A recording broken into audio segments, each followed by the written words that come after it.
Ketika kita cuman diam di satu lingkungan, pasti mindsetnya bakal itu aja. Nah, buat bermimpi pun mereka udah terhantam oleh realita yang mereka sadari sekarang.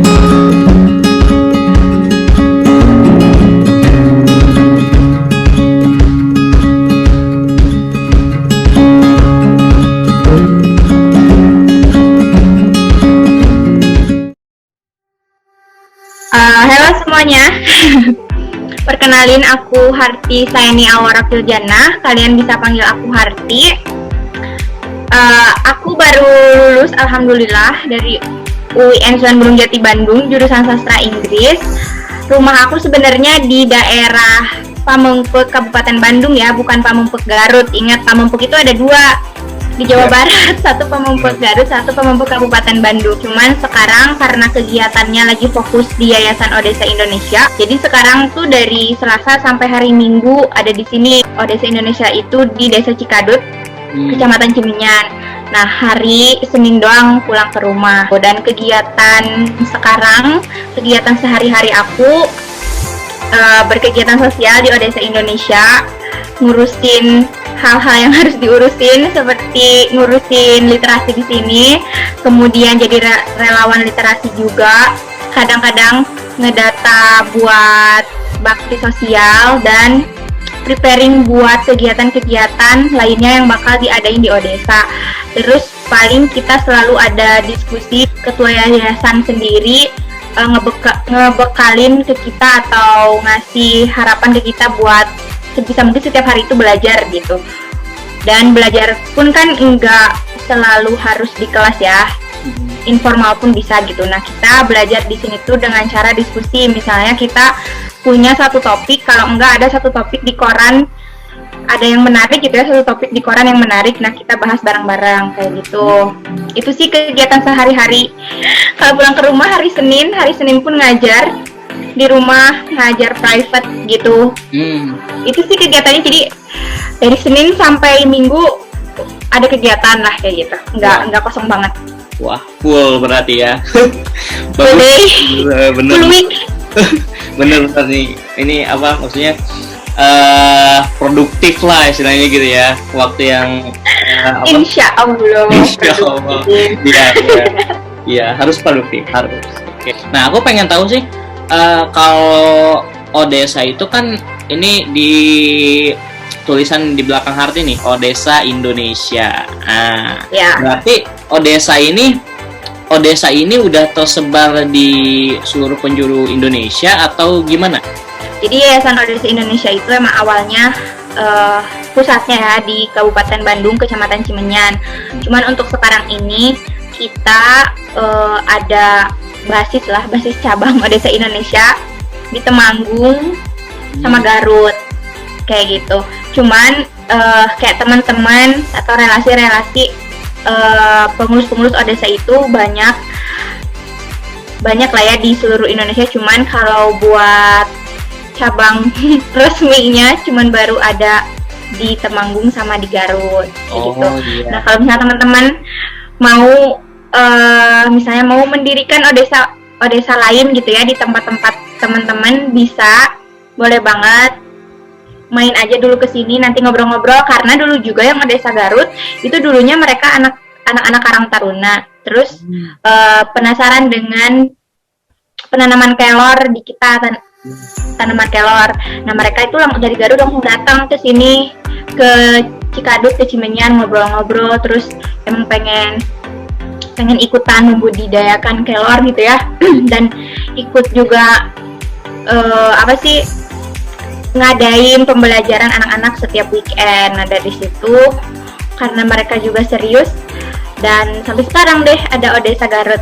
Wah, keren ya. Kalau misalnya ada yang penasaran, boleh dicek di web kita odesa.id ya. Oh, udah ada webnya ya? Webnya, terus emang aktif nulis di situ. Misalnya selalu ada artikel-artikel baru tentang kegiatan di sini ataupun isu-isu sosial yang kita temuin di sini. Oke, keren. Oke, salah satu alasan aku ngajak kamu ke sini tuh aku tertarik sama tulisan yang di pikiran rakyat. Nah, I see. ya, Odessa ini ya salah satunya dia concern di bidang literasi. Fokus gerakan kita itu ke ekonomi, pendidikan, dan pertanian. Jadi 3 itu emang fokusnya kayak gitu. Jadi literasi itu emang difokuskan pendidikan.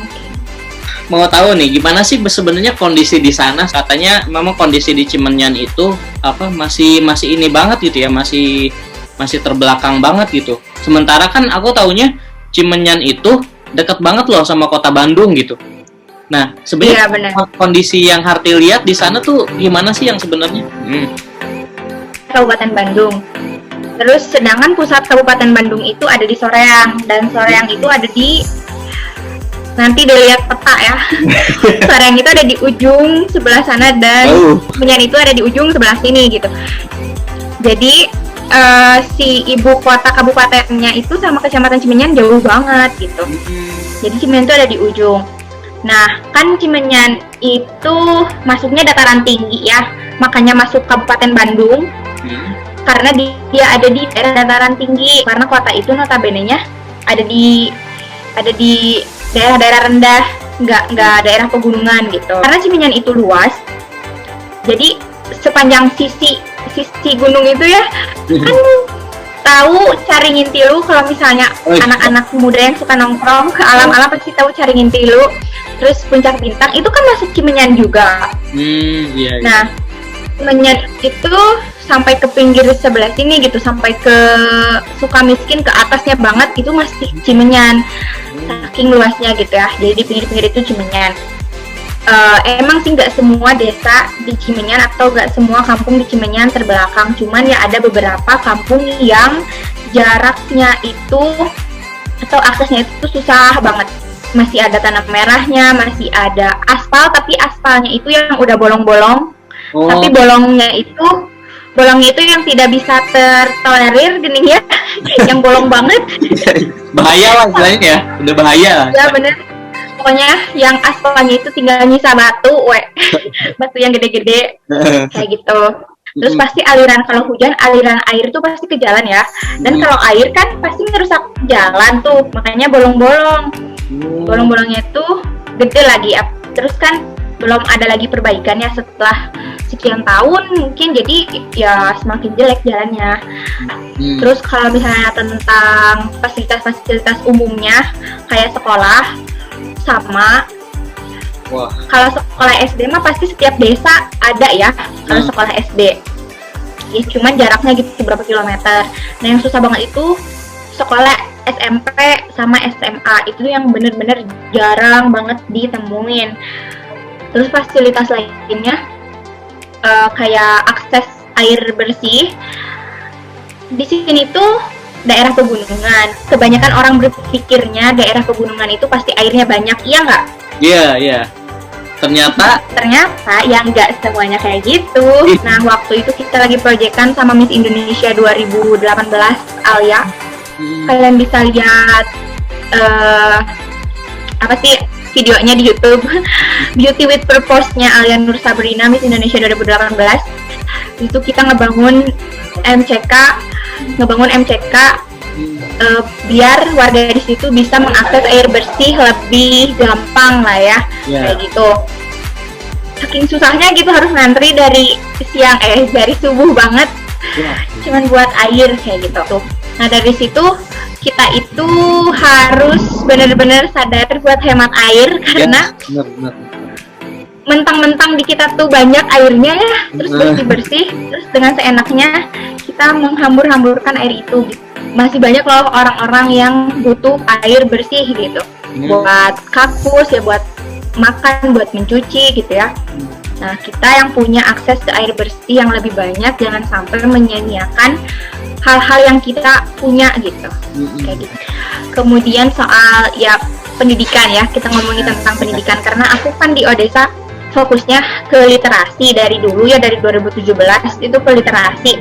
Orang tuanya itu kebanyakan lah ya, cuman lulus SD. Ada yang lulus, ada yang enggak gitu loh. Ada yang lulus, ada yang enggak. ada yang cuma sampai kelas 3, ada yang lulus sampai SD, ada yang cuma kelas 1 doang kayak gitu. Terus itu yang tua-tuanya gitu ya, yang orang tuanya. Itu malah maksudnya bukan dimaklumi karena orang tua dulu tidak terlalu memperhatikan pendidikan gitu. Karena aku juga waktu itu pernah datang ke salah satu kampung dan ngobrol ke abah-abah gitu ya. Terus dia bilang gini, waktu dulu katanya sekolahnya jauh banget karena itu tuh sampai beberapa kilometer gitu jaraknya dari rumahnya. Nah, daripada katanya capek-capek, waktunya habis di jalan buat perjalanan ke sekolah gitu, daripada waktunya habis buat di jalan, mending kerja di kebun katanya kayak gitu. Iya benar. Begitu. Terus emang karena teman sekolahnya juga yang dari kampung itu sedikit, jadi kayak nggak semangat karena nggak punya teman. Terus kalau soal pendidikan anak-anaknya sekarang di sini, SD sih ya, kan kebanyakannya SD. Nah, di beberapa sekolah itu di sini sudah tidak lagi mempelajari bahasa Inggris. Nah, kebanyakan anak-anak di sini itu emang sekolah SMP. Cuman kadang ada yang nggak diterusin sampai lulus gitu loh. Oh, berhenti gitu ya di tengah-tengah ya. Ada beberapa alasan. Yang pertama itu kalau yang perempuan ya pada nikah ya. Jadi emang pernikahan dini itu di daerah pegunungan atau daerah perbukitan adalah hal yang wajar ya. Kemudian alasan lain selain pernikahan ya, alasan mereka enggak ngelanjutin sekolah, biaya. Itu sih, karena sekolah lanjutan di sini kan pada jauh-jauh ya, belum mikirin bekal anak, belum ongkosnya gitu, kayak gitu. Terus alasan lainnya juga itu motivasi buat belajar atau kesadaran bahwa pendidikan itu perlu dan penting gitu. Kalian sekolah nggak? Kelas berapa? Misalnya sekolah, terus sekolahnya gimana? Apalagi lagi COVID gini gitu ya. Banyak PR nggak atau gurunya ngejelasin kayak aku dan lain sebagainya. Terus emang di antara mereka, males katanya dikasih tugas terus. Gimana sekolah online nggak diterusin? Kenapa? Males banyak tugas, mending ke kebon katanya kayak gitu. Iya. Intinya itu malas dan tidak ada kesadaran bahwa pendidikan itu penting gitu loh, dan belajar itu penting, mengenyam pendidikan itu penting gitu. Nah, ketika anak ini nggak punya motivasi buat belajar dan sampai dia itu mangkir sekolah, otomatis pasti ada peran orang tua yang tidak sampai kepada anak itu.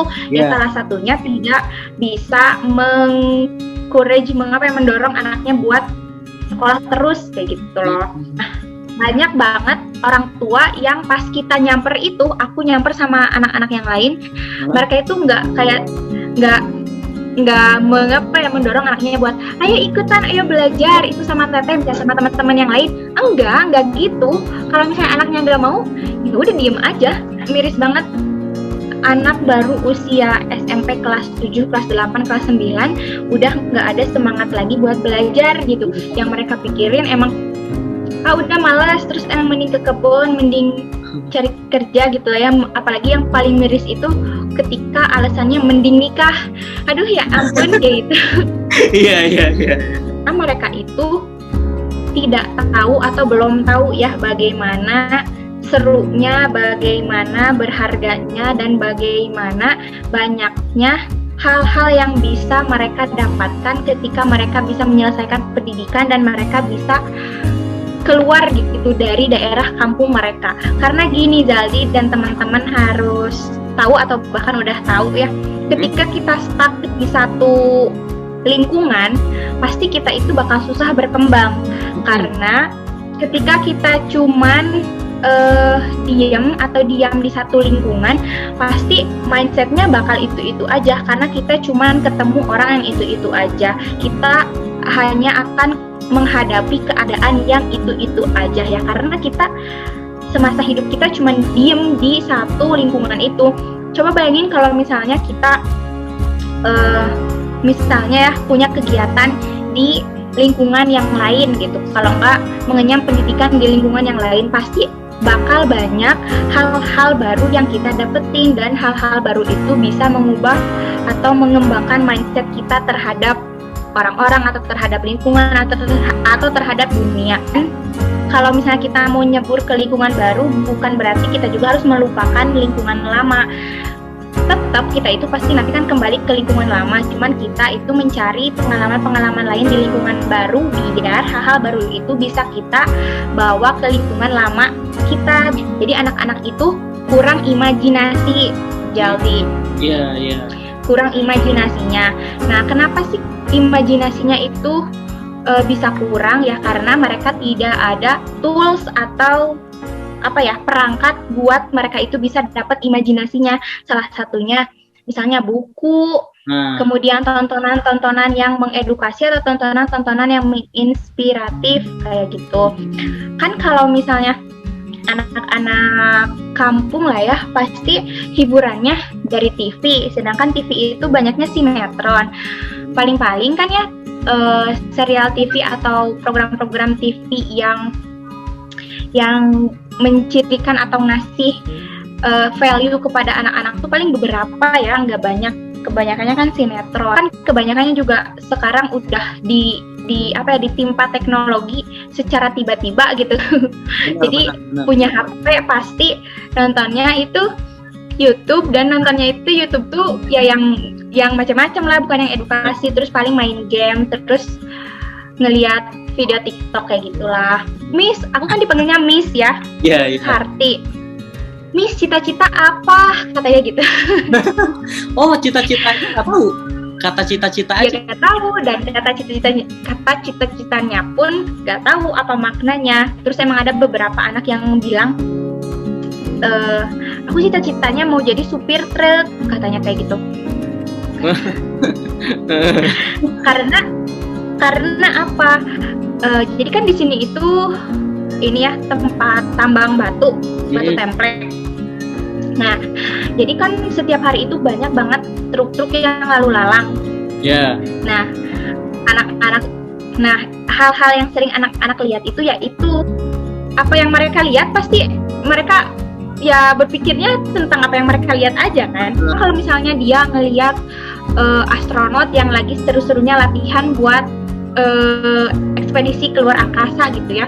Kalau enggak ngelihat masinis yang siap-siap buat kerja gitu ya, atau hal-hal di luar hal-hal lain ya yang belum mereka lihat itu, pasti mereka juga pengen jadi itu, pengen kayak gitu misalnya. Kalau yang cewek ya pernah juga ada yang bilang cita-citanya itu jadi kasir supermarket. Itulah pokoknya. Emang sih kita gini ya, bukan berarti pekerjaan kayak supir truk, kalau enggak kasir supermarket itu bukan hal-hal yang negatif atau hal-hal yang halal itu. Ya, yang tidak patut untuk dibanggakan, enggak juga. Cuman kan untuk bermimpi atau bercita-cita kita kan harus setinggi-tingginya ya. Iya. Dulu kan ada 2 orang ya dari Perancis ke sini. Kita sharing-sharing sama anak-anak itu sekitaran tahun 2018 lah, aku masih ingat lah, 2018 pertengahan. Terus aku bilang, siapa yang mau ke Prancis? Aku ya acungin tangannya. Cuman beberapa. Terus kata aku, loh kenapa cuman sedikit? Ada yang bilang gini loh, gak punya uangnya, katanya gitu. Terus ada yang bilang gini lagi, Kak, kapalnya takut jatuh, katanya gitu. Realistis ya. Makanya terus kayak gini, Kak nggak punya uang, mau berangkat kayak gimana? Jadi untuk kan itu cuma perandaian ya. Jadi andai kata kalau misalnya siapa yang mau atau yang punya mimpi pergi ke Perancis gitu. Nah, buat bermimpi pun mereka udah terhantam oleh realita yang mereka sadari sekarang gitu loh. Iya, benar. Wah, ternyata banyak ya aspek-aspek yang cukup memprihatinkan ya dari kampung-kampung yang masih tertinggal ini ya, kayak tadi infrastruktur, terus fasilitas publik sama pendidikan juga ya, yang terutamanya yang paling ternyata banyak banget ya. Karena Kalau menurut aku pendidikan itu yang benar-benar penting harus dipegang oleh siapapun ya. Pendidikan itu beneran menjadi titik awal seseorang itu bakal bagaimana gitu karakternya, kalau enggak sifatnya, terus mindsetnya, cara pandangnya lah ya, dan lain sebagainya. Oke, ya tadi udah banyak banget ya ternyata ya. Maksudnya kirain aku nggak bakal separah itu gitu ya. Sampai kata cita-cita aja mungkin asing gitu ya di telinga mereka gitu ya. Nah, aku tadi dengar kamu sebut sekolah Samin. Aku pengen tahu dong, itu kan belum dijelasin ya sama Harti apa itu sekolah Samin. Iya benar banget. Aku juga pengen tahu tentang INEM, Indonesia Empathize ya. Empathize, oke.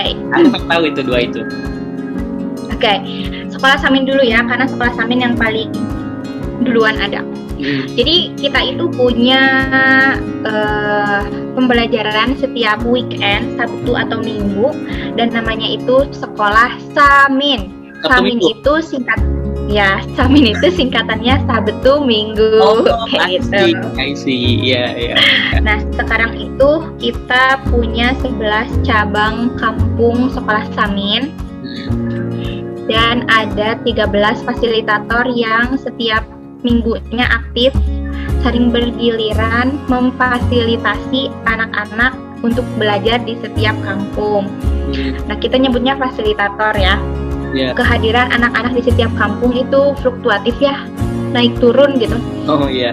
Biasalah anak-anak ya.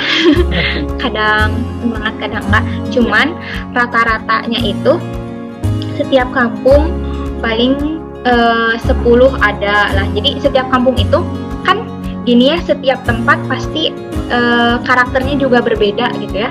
Setiap tempat pasti karakter anak-anaknya secara umum juga berbeda. Nah, jadi ada kampung yang setiap pembelajaran itu banyak anak-anaknya yang datang, ada juga kampung yang setiap pembelajaran itu cuman sedikit, paling 5, 6, 7 kayak gitu ya. Yang kita pelajari di sekolah Samin itu beragam, cuman kita fokusnya kalau dulu fokusnya bahasa Inggris doang ya, pas sebelum banyak fasilitatornya, karena emang itu yang pengen ditekankan ke anak-anak, karena mereka juga dulu bilangnya itu les Inggris ke kita tuh.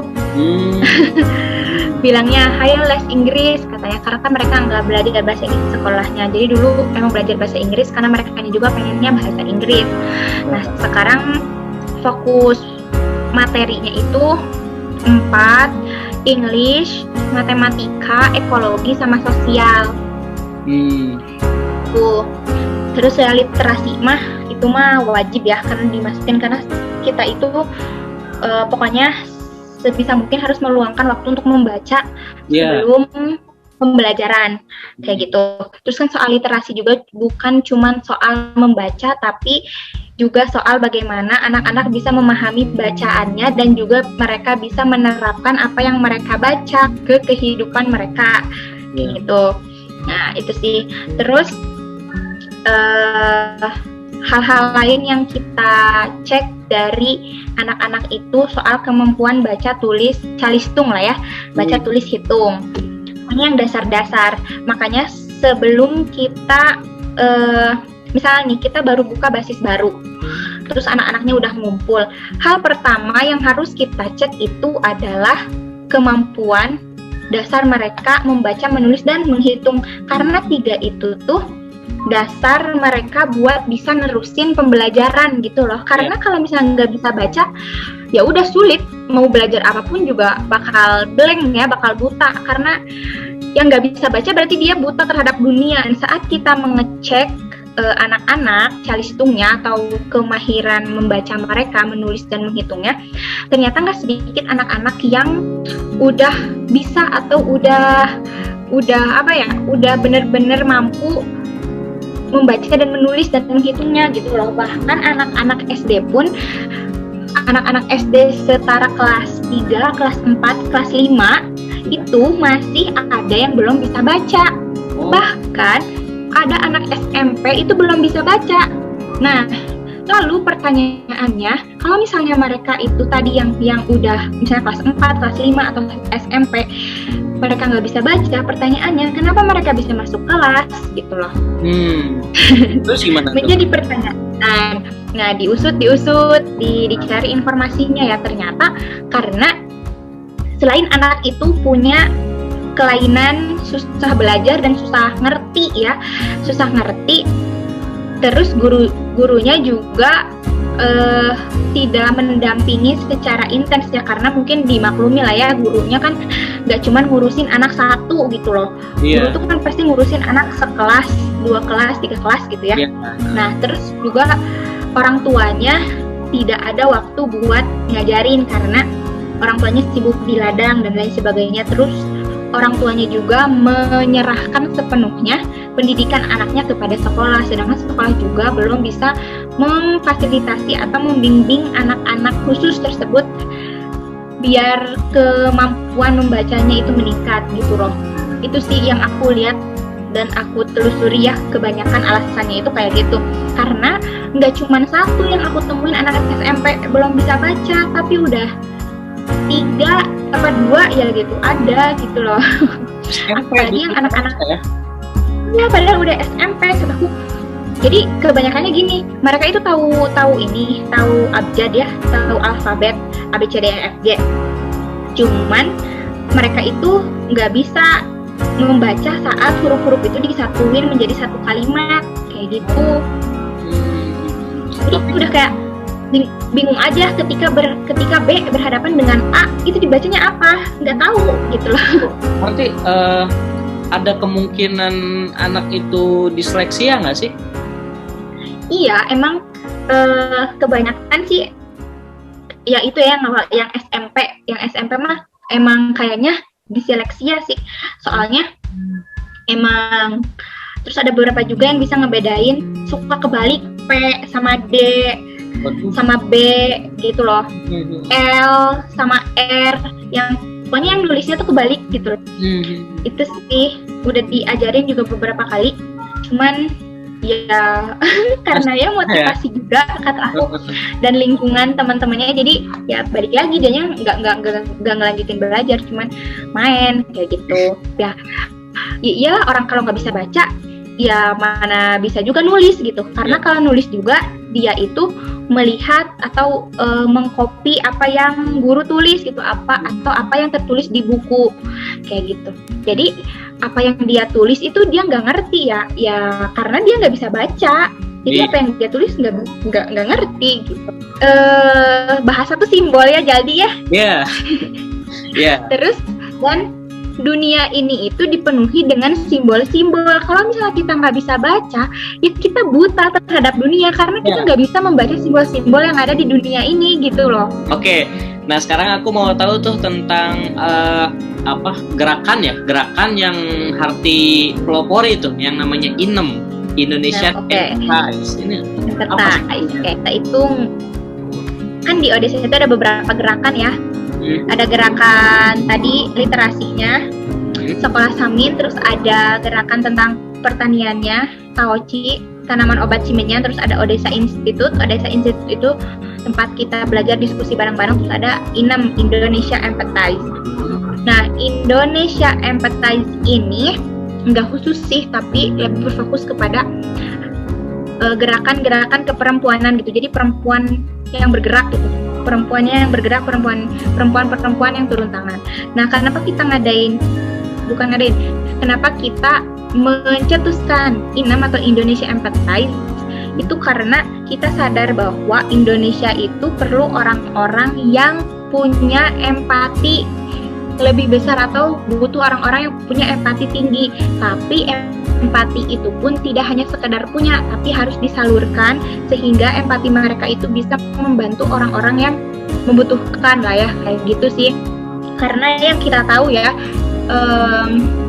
banyak sekali hal-hal atau banyak sekali hal-hal sosial ya di Indonesia yang harus dibantu gitu loh, seperti keluarga prasejahtera dan keadaan-keadaan sosial lainnya yang perlu uluran tangan orang-orang yang berempati. Dikhususkan gerakannya bahwa yang melakukan gerakan ini tuh perempuan gitu loh, wanita perempuan yang bisa perempuan yang melakukan gerakan-gerakan ini, karena kita ingin menunjukkan bahwa perempuan pun bisa melakukan perubahan. Cuma laki-laki doang kayak gitu. Jadi Odessa itu punya banyak gerakan ya, dan salah satunya itu adalah Inam gitu ya. Oke. Apa pesan Harti buat perempuan Indonesia agar mereka stay motivated dan selalu semangat untuk menjalani hidup? Oke. Pesan buat seluruh perempuan di Indonesia dan dimanapun kalian berada, pokoknya harus percaya diri. Itu satu, harus percaya diri bahwa kalian itu bisa melakukan apapun yang kalian mau selama itu positif ya. Percaya diri aja, karena kalau nggak percaya diri udah kita jadi pesimis duluan kayak gitu. Kemudian harus kayak buku yang Zaldi bahas di podcast sebelumnya, 13 Things Mentally Strong People ya, yang itu. Kita tuh harus bodo amat, emang bener harus bodo amat terhadap kritikan orang-orang gitu. Jangan pernah ngerasa kita itu serba kekurangan gitu loh. Pokoknya gali aja apa yang kalian punya dan gunain apa yang udah kalian punya itu menjadi sesuatu yang bermanfaat. Karena kalau misalnya kita terus, misalnya nih, kita ingin melakukan sesuatu tapi kita nggak punya toolsnya, otomatis kita nyari toolsnya dulu kan. Dan itu tuh bisa jadi lama buat kita bisa take action gitu kan. Jadi sebaik-baiknya hal yang bisa kita lakukan ya menggunakan hal-hal yang udah ada, misalnya skill yang udah kita punya kita gunain gitu loh. Sebisa mungkin kita harus, misalnya gini, kalau misalnya ingin tetap termotivasi dan ingin tetap produktif, kita itu harus membuat perubahan di hidup kita. Karena kalau nggak berbuat atau nggak membawa perubahan di kehidupan kita, pasti kan kehidupan kita bakal monoton ya, bakal itu aja, nggak ada pengalaman baru, nggak ada mindset baru. Jadi otomatis kita harus membuat perubahan di kehidupan kita. Nah, ketika kalian bingung, tapi ngapain gitu, gimana first step-nya buat bisa melakukan perubahan, ya kalian harus mengidentifikasi dulu kalian mau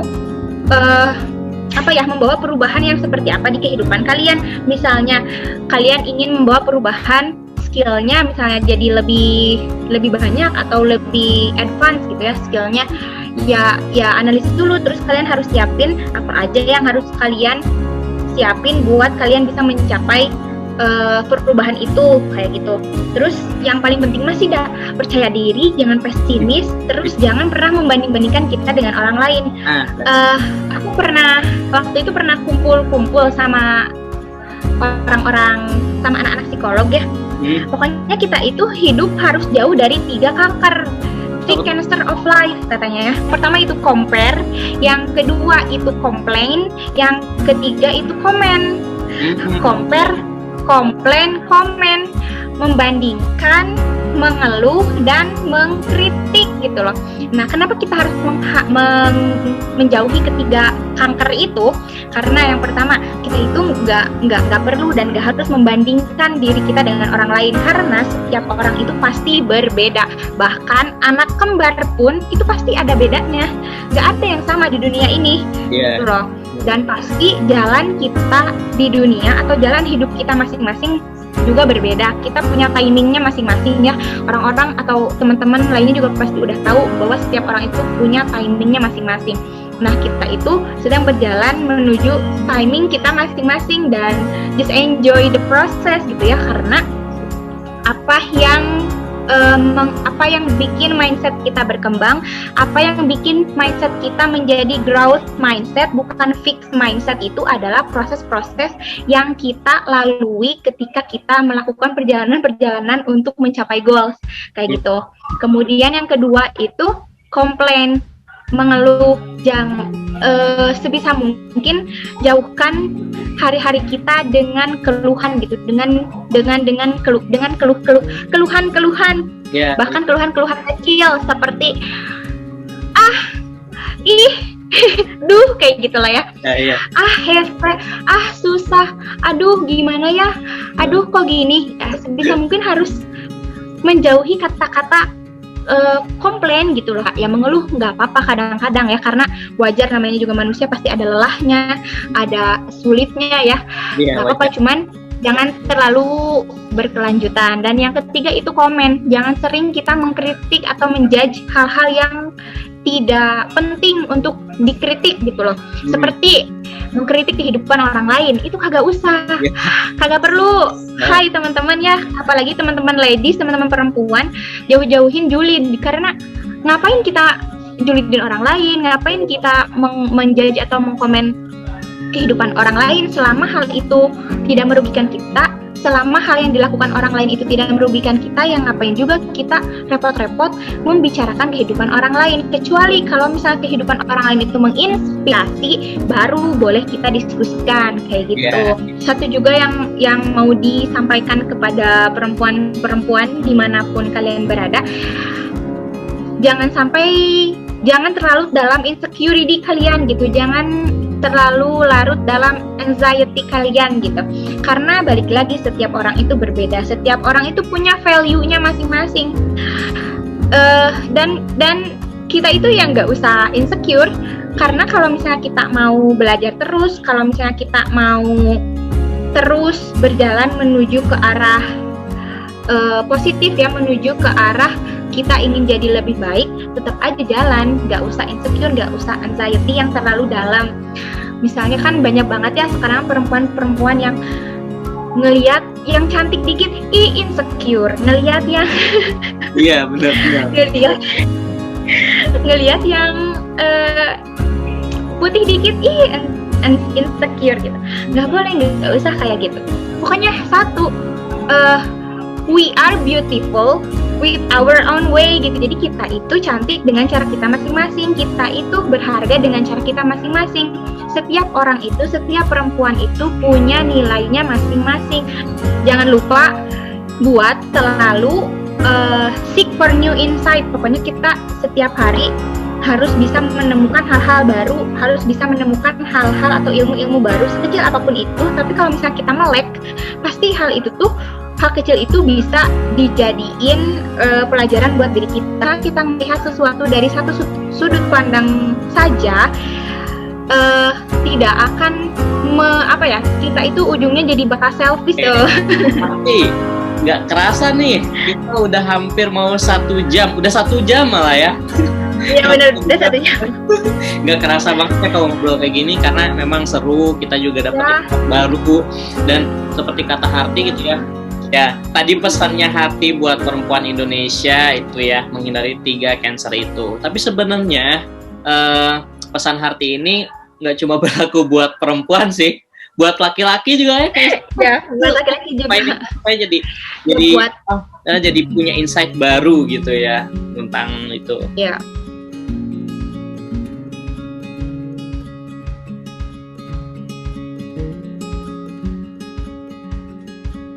Buat teman-teman yang ingin yang punya empati tinggi, yang berempati tinggi untuk melakukan perubahan dimanapun kalian berada, mau di lingkungan kalian sendiri maupun di orang lain atau di lingkungan lain, boleh dan bingung mau mulainya dari mana, boleh ngontak kita atau boleh gabung sama kita di Odesa Indonesia atau di Sekolah Samin atau di INEM Indonesia Empathize.